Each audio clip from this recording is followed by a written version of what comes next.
I'm not polyamorous and never have been, which is really awkward when I, meet polyamorous and they say, oh, you wrote the Bible of polyamory. I was like, did I?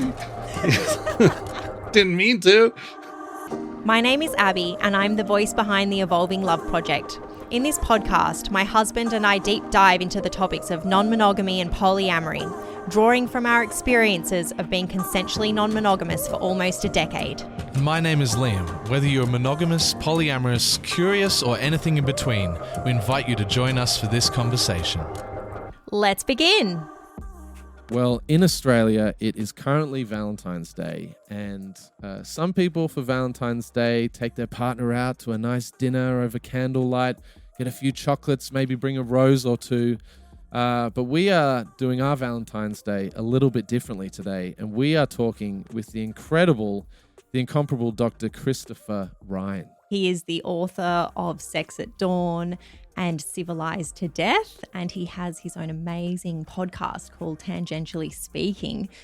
And we just had the most amazing conversation. Yeah, it was really wide-ranging. He brings such a beautiful sense of openness to the way that he not only discusses the book, of course, Sex at Dawn, which is what we spend a lot of time talking about, but we also diverge from that, and he has a real sense of just a love of life. It really kind of emanates from him, like the core of his very being, and also just an interest in having conversations and hearing different perspectives. We spoke about psychedelics, we spoke about Sex at Dawn, non-monogamy, the future of relationships, technology, AI, Apple Vision Pro. It was so fascinating. So for those of you not familiar with Dr. Christopher Ryan's work, we're going to read to you his incredible biography.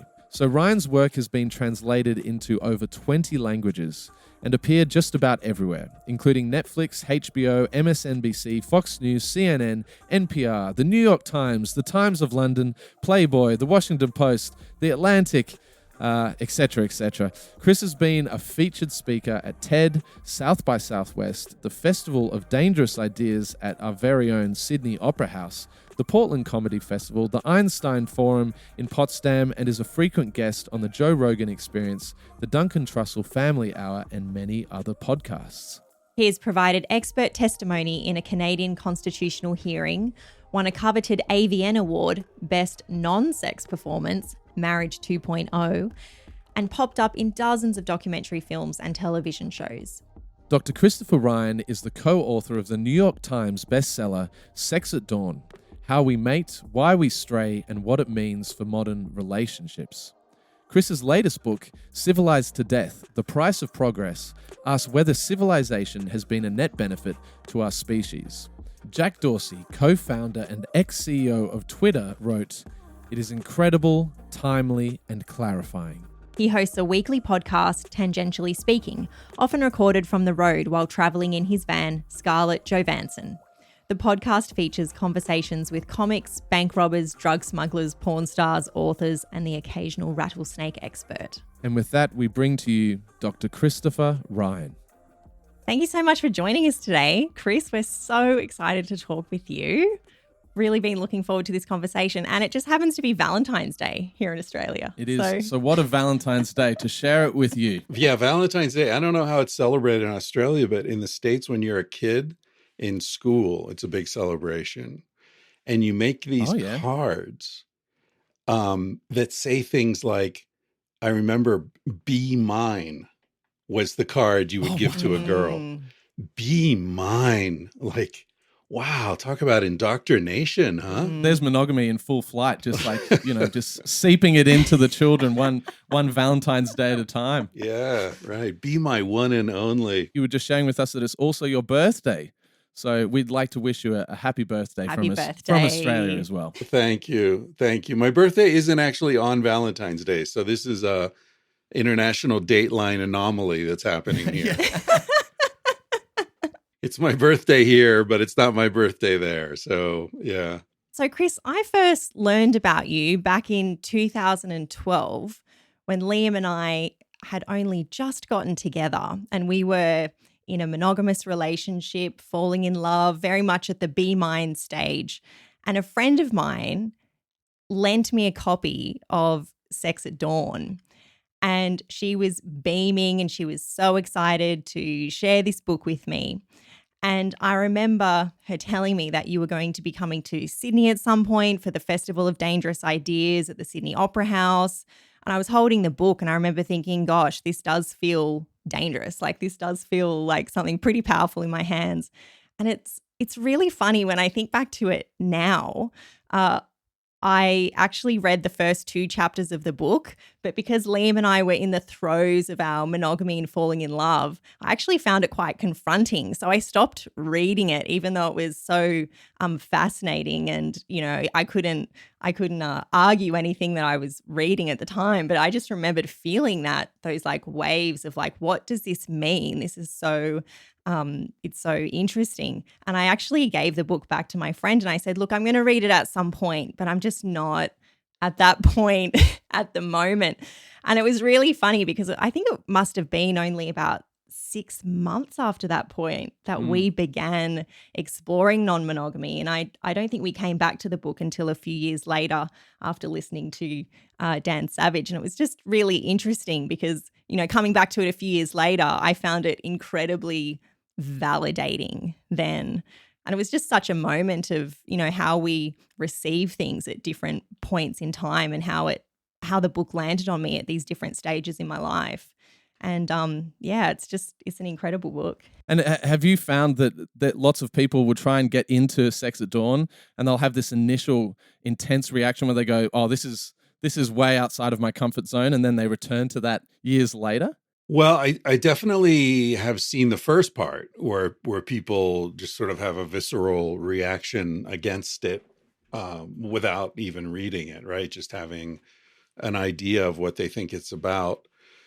I remember when the book first came out, there were some, a bunch of reviews, and one of the reviews was by a quite famous American writer named Megan McArdle, and I think she was writing maybe in the Washington Post or a big newspaper. And she said in her comments, she said, she was very dismissive and, it's poorly written and poorly researched and, just really bad. And she said, and how can you write a whole book about non-monogamy without even mentioning the word jealousy? And I'm like, lady, chapter 10 is called jealousy. It's, it's like, you didn't even look at the table of contents, But even before the book came out, it was really interesting how like the whole process of publishing, because initially there was all this buzz around it and all these agents were like, yeah, this is great. This is going to really sell. And you could just see the dollar signs in their eyes, like a cartoon. And then, we went through all this stuff and like all these weird conversations where people were saying things like, are you ready for the blowback you're going to get? Are you ready for, people are going to attack you and the Christian right is going to come after you. And it was like, what am I getting into here? This is really intense. And one publisher, I spoke on the phone with the acquisitions editor. This is a big publisher. And, he was super excited. This was on a Friday, I think. And he was like, I'm totally into this. I'm so excited. This is exactly the kind of book I want to work on. It's going to like challenge the paradigm and make people think and have an emotional impact. I can't wait to work on this with you. I'm going to call your agent Monday morning and we're going to make an offer, and I'm going to do everything I can to get this, because there was an auction. There were like different publishers who all wanted to do it, right? And he never called. So my agent's like, what the hell? So he calls this guy. I think he had lunch with him because he knew him. And the guy said, listen, I've been working at this publisher for 30 years. This has never happened to me. If I want a book, I make a bid, totally in my call. He said, I mentioned this book at a meeting Friday afternoon, and the head of the company said, we're not publishing a book about non-monogamy. Case closed. Wow. Forget it. Whoa. And he was like, I'm so embarrassed. This has never happened before. And it turned out the head of the company, like her husband had cheated on her. And so she was just like, we're not having this, because people think the book is like, hey, do what you want, right? Cheat on your partner. It doesn't matter. Like, people get all these weird, I think people project onto anything, whether it's a film or other people's private relationship. I mean, I'm sure you guys get that all the time, right? People assume they know what's going on. But I think a book about sexuality, that process is even more kind of passionate and out of control. So yeah, I've seen the full spectrum, from the most complimentary, beautiful. I remember one of the first emails that we got after the book came out. It was very simple. I'll never forget it. It said, "I'm a 68-year-old woman. This is the most important book I've ever read. I wish I could live my life over." Oh, That was it. 3 sentences. Isn't that amazing? wow. Yeah. So it's been interesting. Yeah. Well, the generational response. Like, I wonder whether people who are first encountering your book, as we did when we were kind of 25 years old, we have our whole life ahead of us. And it almost forms as like this beautiful confirmation bias. Like, we were already in this kind of non-monogamous mindset, but we felt like, oh, this book really speaks to us. But if you are encountering the book towards the end of your life, you're almost thinking, my whole life could have been set up completely differently if only I'd been exposed, to the books that these people in ivory towers and publishing houses are saying, no, this is, you're not allowed to publish this one. It's too dangerous. Yeah, it's very subversive, which is what attracts me to it. Both of my books, I think, are very subversive, but they're subversive, at least from my perspective, motivated to alleviate unnecessary suffering. So both, I mean, it's really the only thing that can motivate me to do the work necessary to write a book, right? Is when I feel like people are suffering because they don't know something that I know. So I can share this with them in as entertaining a way as possible, and their lives will be better for it. I know that probably could sound very arrogant, but I don't feel like I don't know that many things. I've only written 2 books. Maybe that's the key, right? So I felt with the Sex at Dawn, this idea that monogamy is the natural state of our species, and anyone who's uncomfortable in that state is a flawed individual or in a flawed marriage, is such an ugly thing to say to people. And, it's kind of like, fashion magazines that make women feel ugly because they don't look like this woman on the cover. And then you find out, well, that nobody looks like that woman on the cover because that's been modified through digital, manipulation. And, she's sucking her cheeks in and she's wearing a wig and it's all fake. But we're all comparing ourselves to this illusion that capitalism or Christianity or whatever produces in order to shame us into obedience. And yeah, I fucking hate that. That feels so evil to me. So where was the lack of shame for you in sharing this? Because it feels like you are, you're kind of have through a process maybe as you were growing up, or how did it come to be that you felt so comfortable within yourself and so comfortable within your identity that you could actually, on such a huge scale, release such a big book that kind of celebrates non-monogamy? Well, ironically, I think a lot of it comes down to the fact that my parents were in a very stable marriage forever. They met each other. My mother was in high school and my dad was in his first year of college when they met. They had me, I think my mom was 22 when I was born. My dad might have been 23. And my sister came 4 years later. And I was born in 1962. So, this is through the 60s and the 70s, when lots of marriages were breaking up because people wanted to experiment with sexuality and all this. And, and my parents were very, they never questioned whether they wanted to be together. They they fell in love and never stopped. And that, I think, gave my sister and me a lot of emotional stability. And my parents were also very loving and kind. And, I had a very privileged kind of upbringing. And so I think I just grew up with this feeling of like, I'm cool, I don't need to impress anybody. And I moved a lot as a kid too. So I was always sort of starting over in a new, not knowing people in a new school and all that. So I developed kind of a like self-sufficient emotional, psychological dynamic. And then I traveled all through my 20s and most of my 30s, lived overseas and backpacked all around the world. And so by the time I was in a position to write this book, I was in my mid to late 30s. I was already who I am. And, somebody tells me I'm a genius or an idiot. I don't care either way. I don't believe either one. So I think psychologically, I was just in a position where I don't care. I didn't have a job to lose. I didn't have a reputation to lose. I was just a backpacker teaching English in Barcelona. You had a strong sense of security in yourself, and that allowed the freedom to explore these ideas and just, live your life and not be too worried about other people's opinions. Yeah, I didn't have any money. I didn't have any reputation. I was just a guy, so it was all upside as far as I was concerned.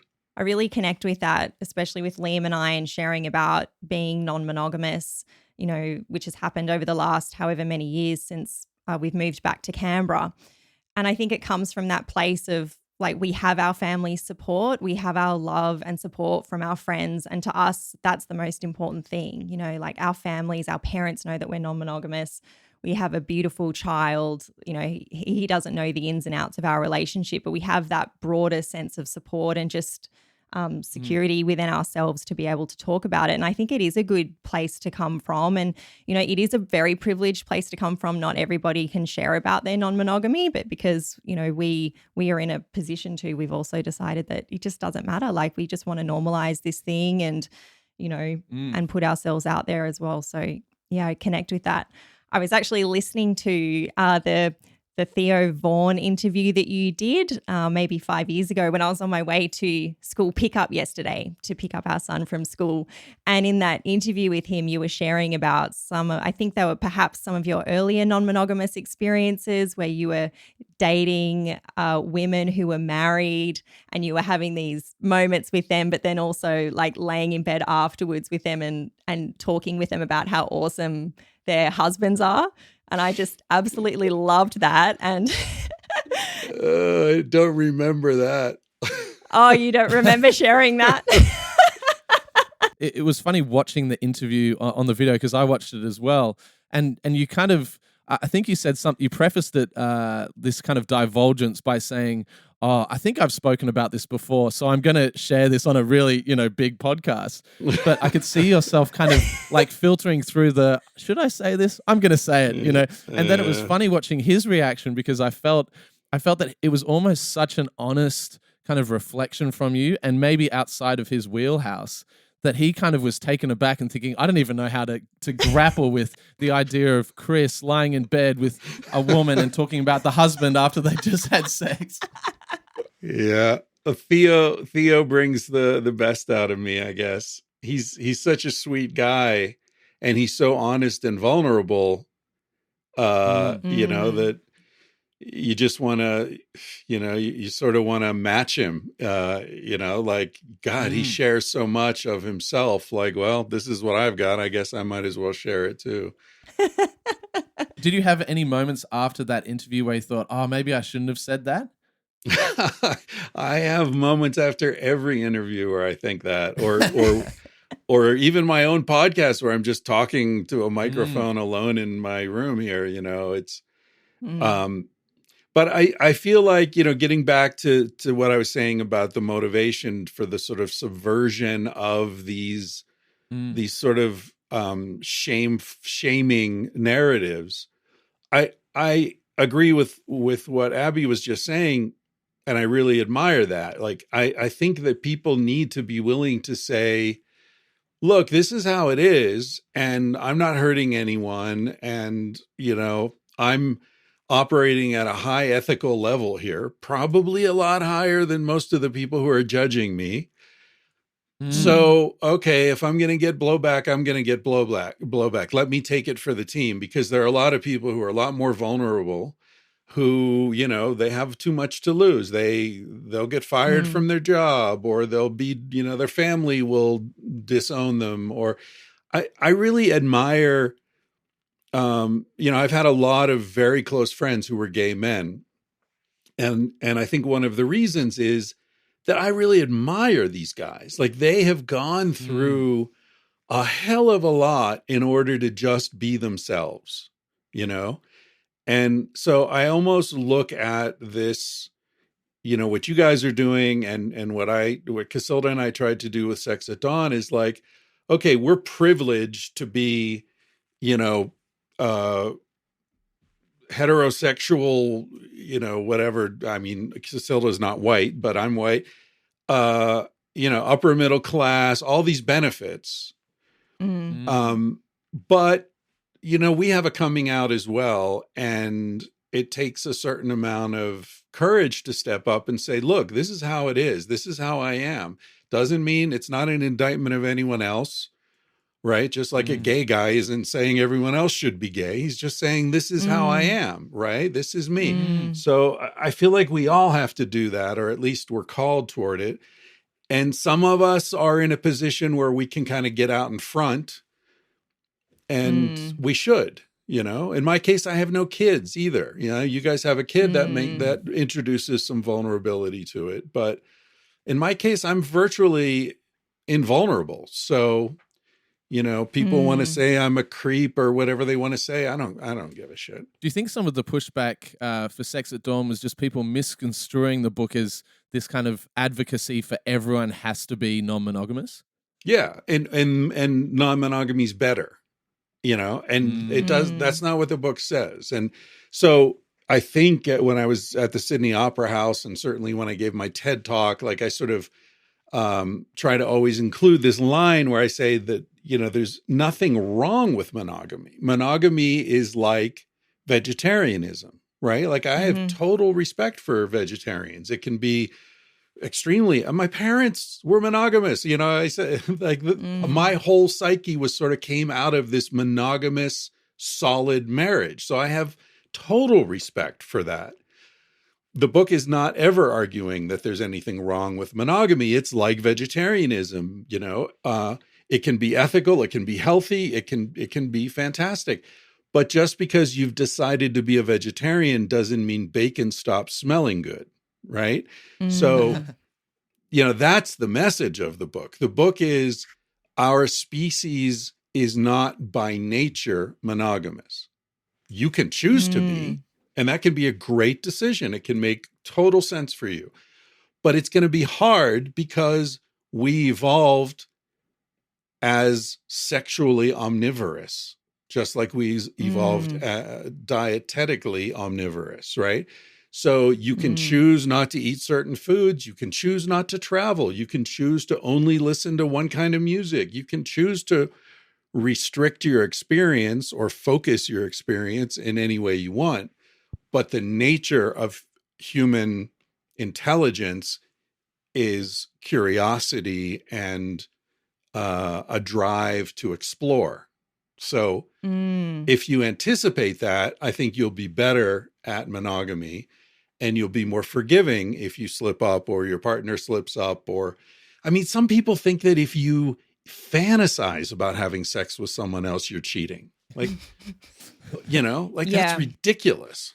And this is a conversation that I've had with so many friends of mine who are monogamous and who are, interested in non-monogamy, and they're interested in the concepts. They don't necessarily want to act on it or become non-monogamous, but actually learning about non-monogamy through books like Sex at Dawn or listening to our podcast or just conversations that we're having.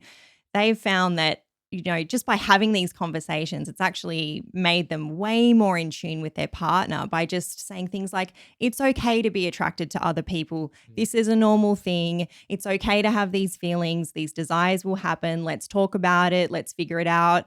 Or maybe at some point, if they've been married for a long time and there is a slip up along the way, there is an infidelity, something happens, it then becomes more about the repair and the communication and sort of working through that instead of, throwing a relationship away. Like in these conversations with friends that I've been having, it's like they now have a new perspective. Like there's more lenience with things. Not saying that they want to go and, be like Liam and I or have different, partners and dive into compersion or anything like that, but just that it's actually quite freeing because it's not so rigid when you learn about these things. Right. And I think, if you look at pornography, right? Like one of the biggest money-making industries on the planet. Well, obviously, why, right? That's people are interested in sexual novelty.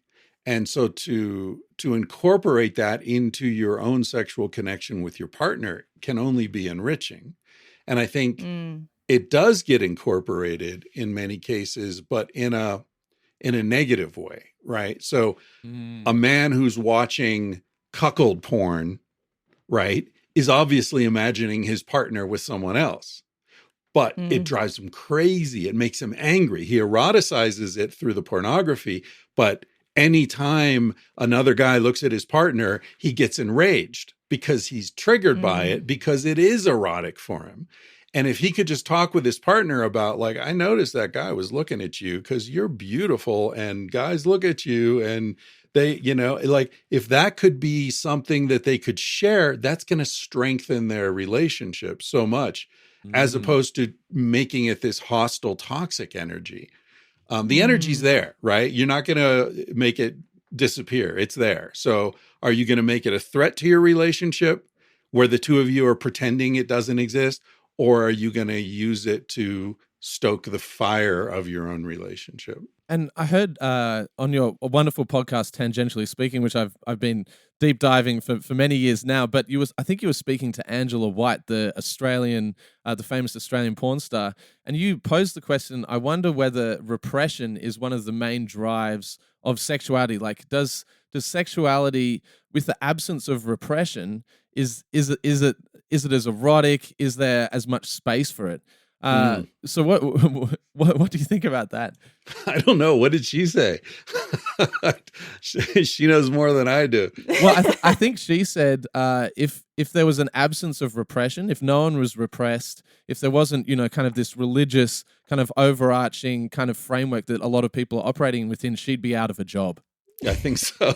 Yeah, I think that's true. When I was studying the sexuality of hunter-gatherers, doing research for Sex at Dawn, I did find that in societies that had no sexual repression, sexual interaction was pretty basic. There's there's no kink, there's no not even oral sex in a lot of them, which I think is also a hygiene issue, right? Like if you never shower, and you live in the Kalahari Desert or something, maybe that changes things. Blowjobs are off the table. Yeah, I think so. So there is the possibility that it actually enhances our sexual experience.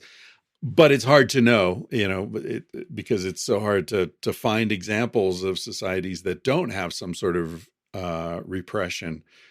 But I do think, sort of merging this point with what we were just speaking about previously, pornography and all that, I feel like there's something very erotic about truth. So I do feel like something that can, that sort of holds for fetishes and kink and porn and all this. I feel like people are looking for truth about what turns them on. And I think the reason it turns them on is probably because it's forbidden in some way, and if it weren't forbidden, then it wouldn't have that kind of erotic impact? I often talk with Liam about the forbidden and having something that I'm, breaking out from. And for a long time, when Liam and I first started opening up, I felt like, we're having this little secret against society. We're not cheating on each other. We're fully consensual, everything, we're fully across everything together. But there was something in me that has just loved doing the wrong thing. It's like we have this open relationship. This is not how we're meant to be doing it. And, that was like a really fun obstacle to sort of work around, which really has fueled the desire. And I often think about with the mass sort of, normalization or non-monogamy and polyamory becoming way more at the forefront with the cultural change, there's that part of me that's still like, oh, but I still want it to be a little bit wrong because, then I'm going against what I'm meant to be doing, Right. and I'm on the train to help, normalize this situation. But yeah, it is something funny that Liam and I talk about because, it's fun to have it be a little bit of. Yeah, a lot of gay couples have confronted that, right? With the legalization of gay marriage. A lot of them are like, well, wait a minute. We don't want to be normal, right? Like, we don't want to just be like you guys. We're different. We're wild and we're outlaws. I mean, I think one thing that's important to mention at some point in this conversation is when we talk about non-monogamy, we're talking about it as if it were a single thing, right? Like, oh, they're monogamous, we're non-monogamous. Whereas I feel like the confusion in that is there's really only one kind of monogamy, right? Like, we all know what monogamy means. If you say that couple's monogamous, then okay. But if you say that couple's non-monogamous, that could mean a million different things, right? So I feel like that's something that leads to a lot of confusion among people who are saying, oh, okay, non-monogamy might appeal to me. Well, what do you mean? Like, it sounds like for you guys, it's very much something that you are doing together, at least emotionally, whether you're in the same room or not, but, they're swingers, they're thruples, there are people who only have sex with others when they're together. There are people who go off and have separate things. There are people who are open to being in love with others. And then there are people saying, no, I only love my partner, but I have casual sex with other people. There's so many ways, everyone who's cheating on their partner is non-monogamous, whether they admit it or not. So, I think I'm sure you guys talk about that a lot on your podcast, but it's like, man, people get really tripped up because they think there's just this, it's only polyamory, for example. I'm not polyamorous and never have been, but which is really awkward when I, meet polyamorous and they say, oh, you wrote the Bible of polyamory. I was like, did I? Didn't mean to.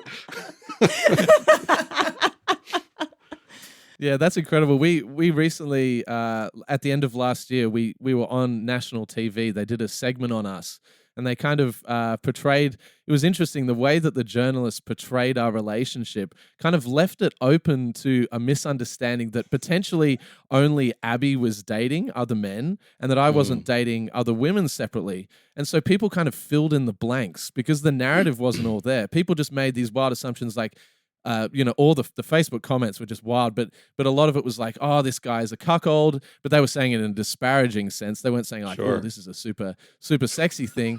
But it was very bizarre to watch people kind of make these like worlds around our relationship and just kind of imprint their own kind of misunderstandings or lack of understanding around non-monogamy. Reading the comments was a journey. Oh, yeah, I'll bet. Don't do it. Yeah. It's and following up on what you're saying, Liam, like, anytime you are a public figure in any way, you're open to that projection. But when it's about sexuality, the projection, as I think we were saying earlier, gets so passionate, right? It's not like you're a guy talking about the best power tools to build your house with, and you get other carpenters saying, no, Makita's better. You don't know what you're talking about. You're talking about something that everyone is passionately opinionated about. And yet because of the sort of sex negative culture we live in, people are incredibly ignorant about it as well. So it's a really bad combination of, high passion, low knowledge.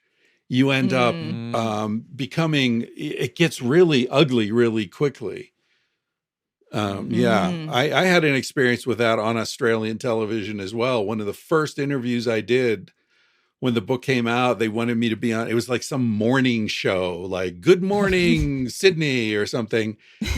And I was living in Spain at the time. So it was like I had to get a taxi to some TV studio at 3 a.m. because it was a live thing. But, these days I would be like, fuck that. No way am I doing that. But in those days I was like, TV in Australia? Hell yeah, I'll get up at 3 a.m. And it was just this horrible, like these cheesy morning TV shitheads. And they had some like Catholic priest on. So they didn't tell me that. So they're like, okay, you've got 30 seconds to tell us about how you and your wife, cheat on each other. And then the Catholic priest spoke for 5 minutes about, what a sad and pathetic figure I was. And they're like, okay, thank you, Dr. Ryan. And like, oh, man. And somebody sent me an email and he said, like, I just watched this thing on Australian television. I'm Australian and I want to apologize for my country. Oh, that's beautiful. Yeah, thank you. That's beautiful. Goodness. Well, we recently had a biblical scholar on our podcast, which is an amazing thing. And what we're really interested in doing as well is like having those conversations around non-monogamy with people who maybe just have a completely opposite kind of way in. And of course, we have to meet each other in good faith. And, Sure. Getting screamed at by a priest isn't the most fun thing in the world, as you found out on national TV. But it is interesting. And do you find yourself being in these situations where you're almost having to defend, non-monogamy to people who have wildly different belief systems? Or are you almost in this kind of like echo chamber of open-minded people and in your personal life? Oh, interesting. I think, one of the things I've learned from this experience, right, from going, very quickly from being English teacher, backpacker in Barcelona to, my books in 28 languages and I'm speaking at Sydney Opera House. Like that happened in like 2 years. That was like huge. One of the things I've learned is how relaxing it is to not express an opinion and to just be like, I don't need to engage in this, And so if somebody comes to me and says, I think you're wrong because blah, blah, blah, great. That's fine. I don't care. Like it's like don't feed the trolls online, like I'm not going to change your mind. I don't care what you think. And also I get so much of that from people who haven't bothered to read the books, right? So I'll get emails from people saying, I haven't read your book, but you're wrong because blah, blah, blah. Like, you really think I'm going to take time out of my day to engage with you? Like, forget about it. Come on. But it took time to learn that. I used to respond to all the emails and, assumed everybody was open to persuasion and was engaging in good faith. And, and then after, I don't know, a certain amount of that, you just sort of say, okay, no, I don't have time for this. What Abby was saying earlier about how someone gave her the book at a certain time and she didn't read it. And then she read it later, I very early on in this process gave up the idea that people should read my books.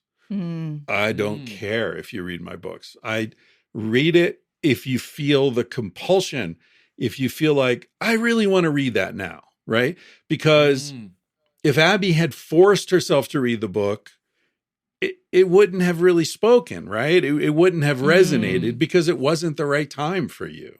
Right. And so I'm a big believer in the message arrives when you're ready to receive it, whenever that is. And so I'm not pushing anyone to hear anything I have to say or read anything that I have to write. And so you feel that that's a process that you've kind of arrived to Do you feel that the success of the book kind of alleviates some of that pressure you might have felt before it came out? Yeah, I think it's a combination of the success of the book and the time of life I was in. Because I think a lot of people, in their 40s, people who may be in their 20s and 30s have a lot to say, mature into their 40s and 50s, and are much more listening and sitting back. And, I'm at a place in my life now where, people reach out to me sort of like as a mentor kind of situation, right? Where someone will come to me and say, look, I've read everything you've written. I've listened to all your podcasts. I would love it. I would really be grateful if you would give me your thoughts on this. That's somebody I've got time for, right? Yeah. Whereas the person who's just looking to pick a fight and, argue with some author, like I don't have time for that. And so, I feel like even if I hadn't written a book that was successful, I would still feel that way, because it's just a phase of maturity. When I was younger, I wanted to convince everyone of everything. And as I got older, I realized that's a waste of time. Plus, I was full of shit, Recently, I don't know if you read a lot of the stuff that The Atlantic puts out, but there was a recent article that came out. I don't know if you managed to check it out, but the title of the article was "Polyamory: The Ruling Class's Latest Fad." Yeah, have you read this I did article? Read that. Yeah. In fact, I was going to talk about it on my podcast. It's in one of my 80 open tabs in my browser. Well, because one of the things you said earlier in our conversation was when we were talking about privilege, we were talking about how you felt a really sense of secure attachment with your parents, and we have felt a similar thing. And the article, I guess, posits that, only middle-class people and above are able to kind of luxuriate and swim in the open seas of non-monogamy. But do you feel that there is a class dynamic around people able to explore non-monogamy? I feel like Sex at Dawn was almost a rebuttal of that idea, and I would love to know whether that particular writer had actually read Sex at Dawn. My suspicion is that he didn't. Yeah, I don't know. I read it when it came out, which was 2-3 weeks ago, something. So my memory's not super sharp on it, but I do remember at the end of the article, like the last couple of paragraphs, the author talked about someone, I think, who was physically disabled, who found a support network through non-monogamy, and it really helped that person's life because they felt like they had kind of a tribal family in a way that came out. But the rest of the article was all just, pissing on it as a, consumerist kind of very hyper individualized, selfish expression. And I felt like, maybe the editor was like, well, you better slip in a little bit of, on the other hand. But I think that, that's one of the reasons that I wanted to talk about how there are so many ways of being non-monogamous, right? I felt like that article was kind of a straw man attack because it postulated that, Silicon Valley polyamory with your Google Calendar and your, hyper scheduled high-tech existence is non-monogamy, which is absurd, right? That's just what's getting attention from that segment of society that writes and reads The Atlantic. But,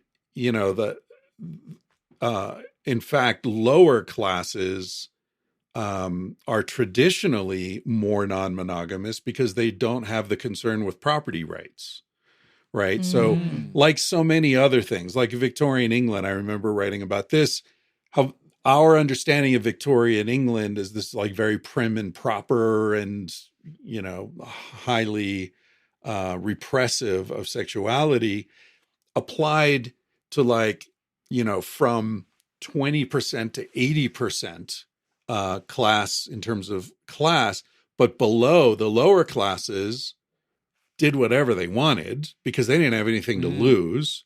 And the very upper classes, the lord of the manor is sleeping with all the maids and, has concubines and not so much for the women, but certainly for the men, like none of this applied. None of these rules applied to them.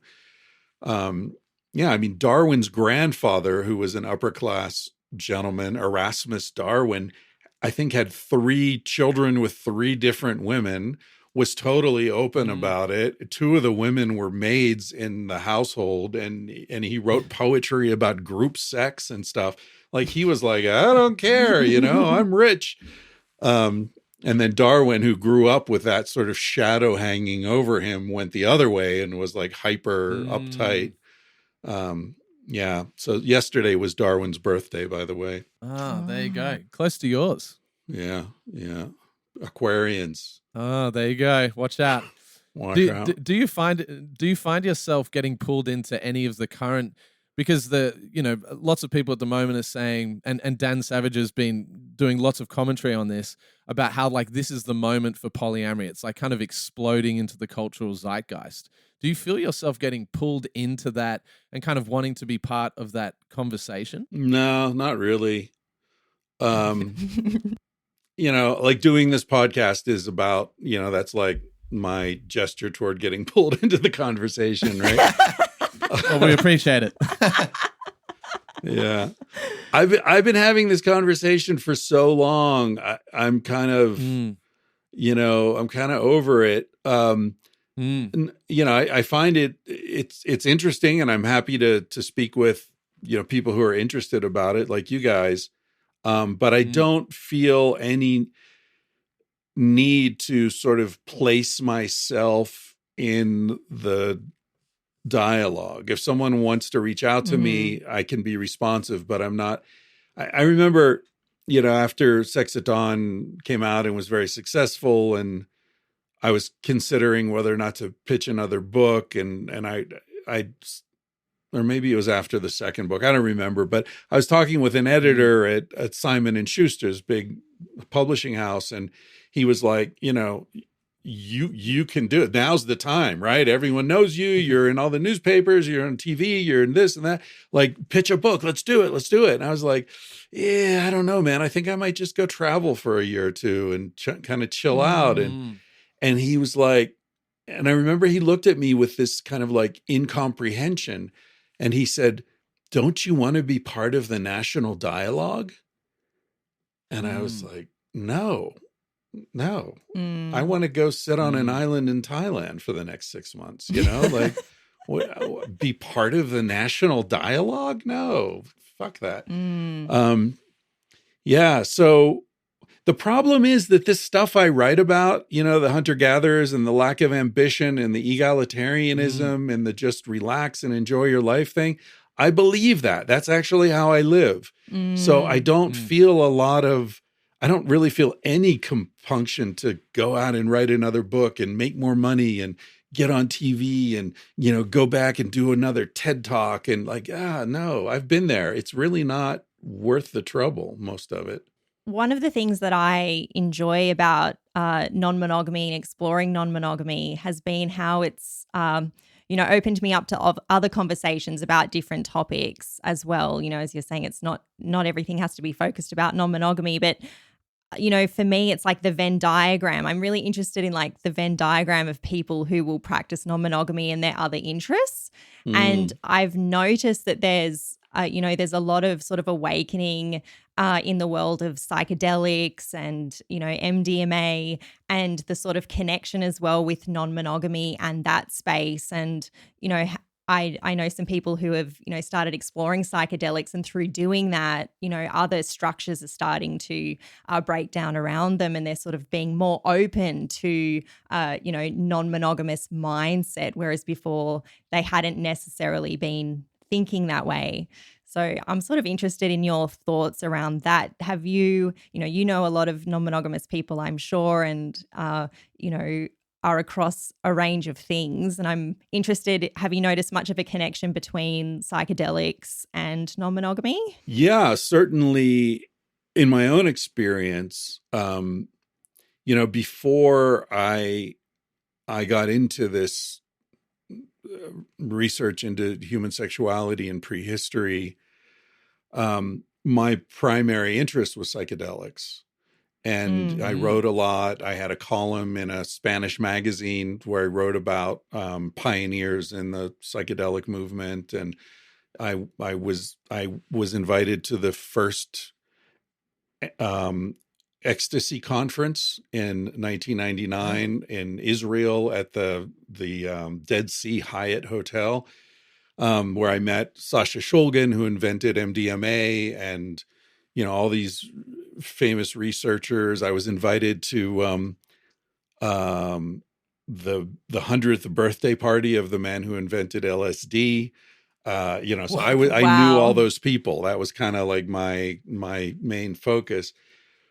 And then I got into the sexuality, and I do feel that there's a lot of overlap, right? Because they're both subversive, right? They're both areas where you're looking at this dominant paradigm and saying, this is the accepted understanding of reality, but is it really reality, right? And I think psychedelics encourages you to sort of look a little more deeply into things and realize things are more arbitrary than they may seem. And I think on the other hand, I think psychedelics and this sort of, challenging the dominant narrative of sexuality are also dangerous in similar ways, because, and this gets back to what Liam was talking about with that article in The Atlantic, I think they both have the danger of fueling a narcissistic ego expansion, right? Where someone who goes to Peru and does ayahuasca a few times comes back to Santa Monica and tells everyone they're a shaman and starts charging lots of money to guide you on your journey. And like, it's especially, I feel like the American mindset combines with these things in a way that can be very pernicious, because we turn everything into a fucking product. And we, next thing you know, there's a website and a copyright, and it turns into some kind of a pyramid scheme. Oh my God. I was going to say passive income, but it's the same thing. Tim Ferriss gets his hands on it. And the next thing you know, it's, the 5-hour, millionaire ayahuasca course being taught online. I remember I was talking with a Spanish friend of mine years ago, Dr. Rubio, and I was teaching him English. He was an oncologist. And anyway, we were talking about the difference between Spanish culture and American culture. And he said, Chris, the thing about American culture is you have no sense of the ridiculous. And I said, what do you mean? Beautiful. He's like, wow. Yeah. He's like, you guys, you're just free to do anything, no matter how ridiculous it is. Here in Spain, like, we know, like, don't do something ridiculous, and we know what's ridiculous. Like, we know how to be Spanish, but you guys just make it up as you go along. And I remember at the time George Bush was president, the younger one, and they were invading Iraq and doing all this stuff. And he was like, George Bush could never be the president of Spain. Like, he's too ridiculous. He's ridiculous. But he said, but also Jimi Hendrix could not have been Spanish, right? He could only be American. So anyway, yeah, I don't know where I'm going with that. But I do think there is a lot of overlap between psychedelics and challenging the dominant paradigm of sexuality. I found, interestingly, when Sex at Dawn came out, I got invited to give talks a lot. People would get together and raise money and fly me to Vancouver or Seattle or whatever to give a talk. And I found that a lot of these groups were people in tech, and what I saw was that in technology, in high tech, and also, by the way, Silicon Valley and psychedelics there's a real strong argument that Silicon Valley wouldn't exist without psychedelics. That the whole Apple, I mean, Steve Jobs took acid famously, and a lot of these people sort of had their consciousness expanded by psychedelics before they started inventing things and thinking about, the future of technology. But I did find that there were a lot of people who were interested in sort of hacking their relationships, who were hacking other things, right? They were thinking outside the box in terms of how to work, how to play, how to eat, how to exercise. And so it's just a natural progression, like, hey, let's rethink relationships. Let's sort of, take this back to basic principles, right? What is a relationship? Let's start from there, from the ground up, and ignore all this cultural overlay that's accumulated over the past several hundred years, and and try to redesign this from the beginning. Yeah. And now, having said that, I think there are really interesting sort of entanglements in terms of psychedelics and technology and relationship innovation. But I also think it's interesting that a lot of these people were probably on the spectrum in terms of Asperger's, autism, which typically results in high intelligence, but maybe a lower emotional resonance with the culture, in such a way that for them, maybe jealousy and insecurity weren't as strong an issue as they would have been for other people. You know what I mean? So it's like, if someone who's super left brain rational looks at a relationship and says, well, of course, why should she only be with me? I'm not, I don't provide everything. Of course she's going to see other men. Of course, that makes total sense. Like, let's do it. Right. There's not that emotional, like, what if she leaves me? There's not that kind of freak out factor. With the advent of this kind of increased visibility for psychedelics, and now I guess non-monogamy coming to the forefront as well. I know you wrote that incredible book, Civilized to Death, and I'm interested in your thoughts about where we're going in terms of the future.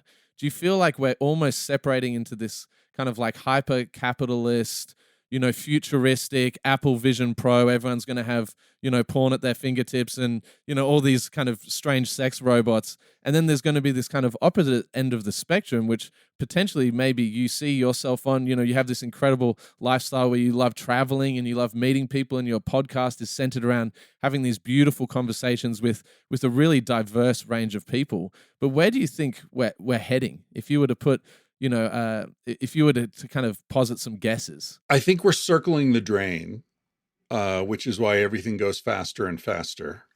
I feel like, and I think there is a split. There's a fork in the road. I don't know how far up the road it is, but I do feel like there is a fork in the road.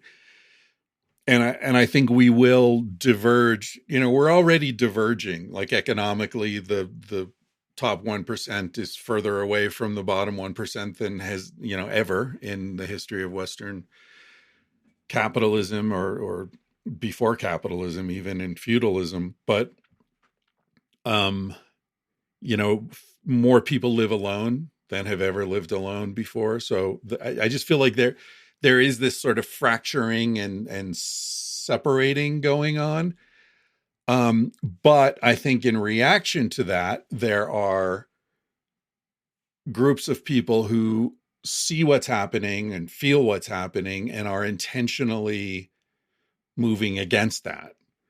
And so it might be people who are saying, well, wait a minute, why do we all have to live alone? Couldn't we just buy a big house with our friends and share it, and share the car and share the washer, and spend less money and have more time to garden and have chickens? Like, why do we need to do this? Right? Like, because of these subversive messages that are coming through, partly through psychedelics, and I think in people who are looking at alternatives to standard relationship structures and family structures, and questioning, like, yeah, okay, what is the value of getting in debt and having a mortgage, and like this, it's the cliche, right? That a crisis is an opportunity. And so I feel like some people are just going to be swept along with the crisis, and other people are saying, no, this is an opportunity to redesign things. There's freedom when the dominant cultural power structures start to collapse. There's freedom in that. We can get away with things we couldn't have gotten away with 20, 30 years ago. So yeah, I feel like there is a split. I think part of it is technological, as you say. I think, people are being victimized by technology. There's a great book called 10 Arguments for Deleting Your Social Media Accounts or something like that by one of the founders of social media, like one of the very first, Jared, I forget his last name. He's like got dreadlocks. He's a freaky dude. But he's one of the inventors of this, and he's like, this shit is evil, man. This is not neutral, right? This argument that social media is neutral and it can be used for good or bad. Like, no, this is designed to suck the life out of you. This is designed to suck the time out of your life. And that's all life is time, right? And, so I feel like people are being victimized by this, and that's creating this backlash. And some of the backlash is being channeled in really constructive ways. And I think that is part of the schism that's happening, that people are stepping away from the technology, stepping away from the processed foods and the high stress, lifestyles and all that stuff, and saying, wait a minute, because the crisis is, we know, or people your age and younger know, they're not going to have the advantages that your parents had, right? Like, we can see the party's coming to an end, right? This isn't, this is the stage where the ashtrays are all full and drinks have been knocked over and, there's a guy puking in the corner. That's that stage of the party is where we are, So, people are having fewer kids. They're really rethinking their approach to life. And I think that's going to result in much higher quality of life for people who figure that out. But I feel like we're in for a really rough road. I think this year in particular is going to be monumentally strange. I felt that when we recently watched the trailer for the Apple Vision Pro, as impressed as I was by the technology. And, when I was watching it, I was seeing, you can tell whoever designed this has been taking psychedelics. It's basically stepping into that other reality. And then I was thinking about relationships. I was thinking about non-monogamy. I was thinking about how this could be a way for monogamous people to be in non-monogamy without actually being in non-monogamy, about how we might start creating our own perfect partner. I was thinking about our son and the future of relationships for him. And it made me want to throw my phone in the bin. I had a complete reaction to it. It felt like the beginning of the end. I was like, I don't want to step into something where I'm, in this manufactured photo of nature. I want to be in nature. And Liam and I we are discussing Instagram and, the benefits and the negative effects of it and how we can sort of fit in with that. And also with all of the different non-monogamous relationship influences as well. And there is that sense of commodification of everything, and you almost need social media as the place where this is all kind of situated. And it's almost feels like a little bit of a necessary evil. And I don't know whether you would feel this with your podcast, but of course you have an Instagram account with 40,000, 50,000 people following, and that is a way that people who might not necessarily be able to hear your podcast, it's actually a way for them to connect in with you and for you to kind of have the ability to cross country lines to reach people in, probably really obscure parts of the world who are able to access, your thoughts. But have you ever thought of just going, fuck it, I'm going totally off grid. I'm a mountain man. Like if you want to come and see me, I'll be at this mountain at my Sex at Dawn retreat. And that's the only way you're going to hear my voice. Yeah, I've definitely thought about it. But the truth is that I really like talking with people. I especially people who aren't famous, who don't think they're very interesting, but they are. And sort of seducing that out of them is so gratifying. And, I just feel like it's what I was born to do in some ways. And the fact that however many people listen to it around the world, and at this point, I don't think my audience is growing. I think it plateaued years ago, and people who are listening now are like, they've been there for a long time and they know what they're getting and they dig it. And it really feels like a community. And so every time I think about walking away from it, or even if I mention it on the podcast, like I've been doing this 12 years or 13 or whatever it is now. And, I'll just get emails from people and the strangeness of it is that it's so effortless on our side, right? Like you guys are in your house, right? You just walk, your bathroom is 5 steps away. And yet you just sit down and you do this, and then you press a few buttons. And there are people in Iran who listen to my podcast, like, because I encourage people to go to Substack and, but I always say, like, if you can't afford $5 a month and you want the bonus material, let me know. And I get these emails from people in Iran saying, yeah, we can't use credit cards because we're in Iran. And so we're not part of the international banking system. Like people in fucking Iran are listening to me sitting here at my desk and I am wearing sweatpants that I haven't changed in 3 days. Like, what is going on? This is such a strange world, So yeah, there are definitely upsides to the technology. I think podcasting is one of them. And you're right. The whole social media thing, that's a way to get the word out or for people to find you. But honestly, I don't even really do social media. My partner does that. She's 35, so she knows she just does it with her thumbs and it all works. And so I let her handle the Instagram anyway. Yeah, but you're right. It's a double-edged sword. Yeah, it is such an incredible gift, though, for you to be able to give to the world. I know you kind of said before, I've written 2 books, which are incredible books.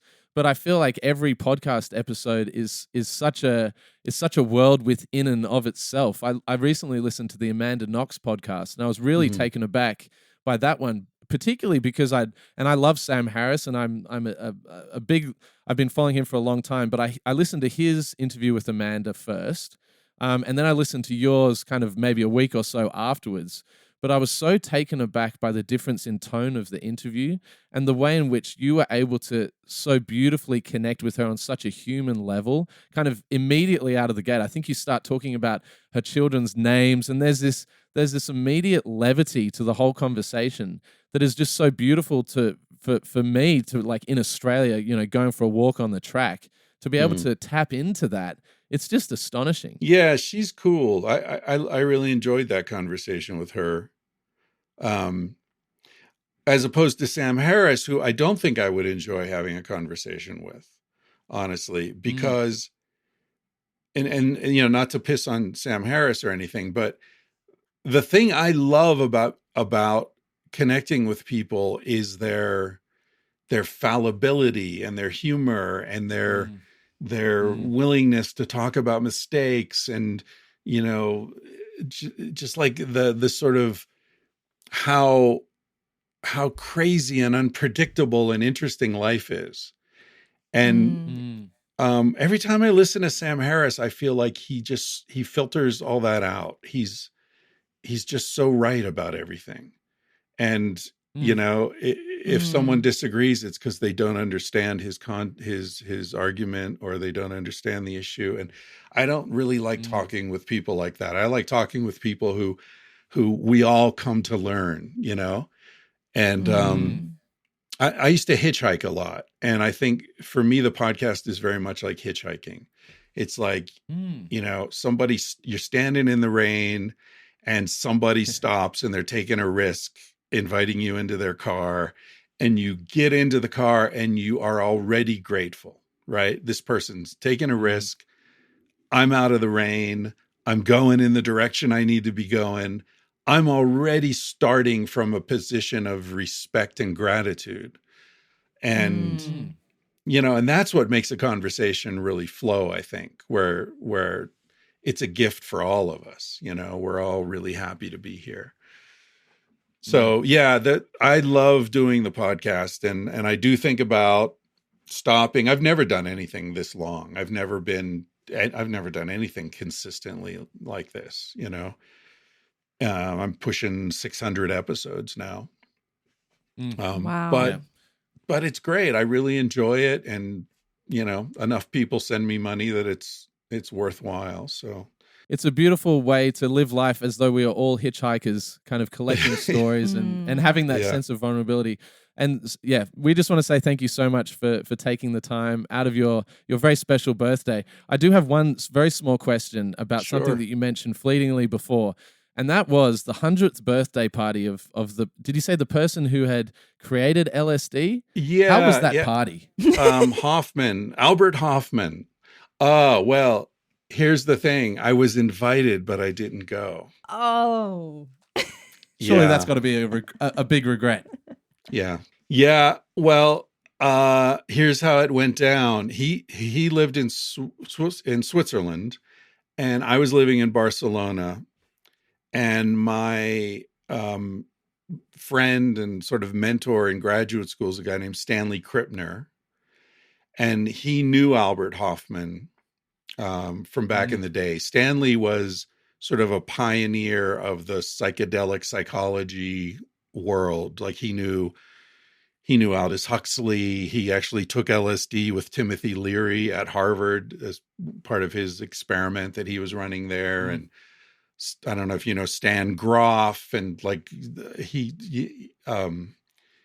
what was his name? John Lilly, the guy who invented sensory deprivation tanks, and the whole float tank thing. He knew all these early pioneers. And so Stanley was going to go to the party, and Stanley said, "Hey, if you'd like to go to this party, you can be my plus one." And I was like, "Fuck yeah. Are you kidding me? Come on." But then I was in a new relationship with Casilda, the woman I eventually wrote Sex at Dawn with. And she had a daughter who lived with her father in Africa. Her daughter was like 12 or 13, I think. And she was going to come and visit us in Barcelona. And it was the first visit since we'd moved in together. So it was a big deal, and for me to just be like, "Hey, nice to see you, kid. I'm off to Switzerland." That wasn't working. And so I stayed and hung out with her, and I have no regrets, but that was a tough party to say no to. Well, in terms of how our listeners are able to find out about all the things that you're offering in terms of your podcast, would you like to give some plugs? I know you've got this incredible retreat coming up as well. No, they just have to come to the mountain I'm on in Colorado. That's the only way to access my wisdom.